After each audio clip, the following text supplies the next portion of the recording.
ኢትዮጵያን የቀይ ባህር አክሰስ ያሳጣው ውሳኔ ማን ወሰነው? ካቢኔው ይሆናል ብለን የካቢኔውን ዶክመንት ብናገላብጥ የለም፣ ካቢኔው አያውቀውም።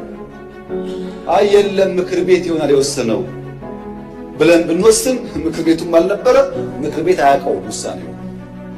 የለም የኢትዮጵያ ሕዝብ ሪፈረንደም ወስኖ እንዳይሆን እንዳይባል ነበር ልኛም ያኔ የኢትዮጵያ ሕዝብ ያልወሰነው ተወካዮቹ ያላዩት ቢያንስ ከአስፈጻሚ ካቢኔ ያላየው ውሳኔ ማን ወሰነው? ማጣትንም ያክል ነገር ያጣንበት መንገድ ህጋዊነት ችግር እንዳለው ማሳያው ተቋሞች አልገቡበትም።